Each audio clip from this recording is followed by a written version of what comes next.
What's up, Daniel? All right. This is Lee Sandoval, FightHype.com here with Daniel Jacobs. Talk to me about these belts back here, man. All these belts, all on the line.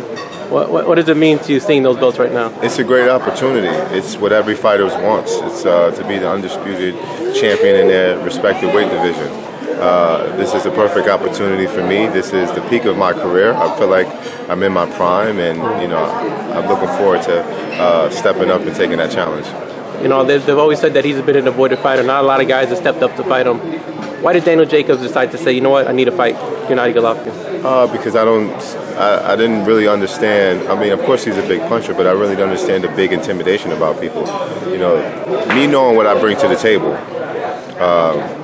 I know I have every attribute to be victorious. I can't speak for everybody else, but at the end of the day, it will be a tough challenge, but just knowing who I am mentally, physically, I think March 18th is going to be a very special day.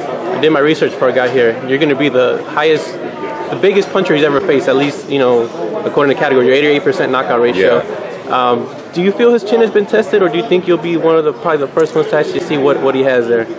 I won't say. It's kind of hard to say if his chin has been tested. He does very well at chucking his chin. He does his style is keep his head up. Keep his head down. So it's really hard to say if he's really been tested. I look forward to testing him in every possible way.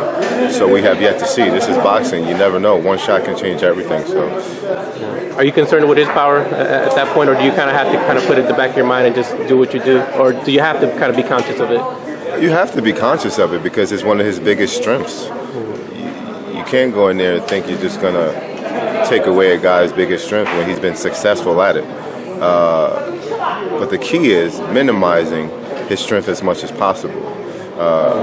Making sure that my defense is A1, making sure that my lateral movement is really good, and making sure I stand my ground at times, and making sure that he respects me, ultimately. And I think a lot of guys go in before they're already beat mentally, and I think my mental state right now is at an all-time high. I'm not going to be defeated before I go inside that ring. He's going to, if he's going to beat me, he ain't going to beat me before I step inside that ring. I believe I will be victorious March 18th. And I believe that I have every attribute to be victorious. I have the speed, I have the ring generalship, I have the power, I have just that grit that when you need to bite down and fight back, I have that. So I'm looking forward to March 18th. I think the fans are going to get their money's worth, and I think that this is the fight that you want to see.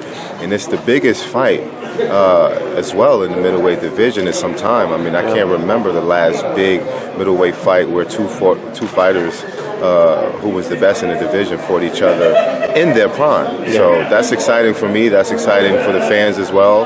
And I'm just glad that we're able to give the people what they want.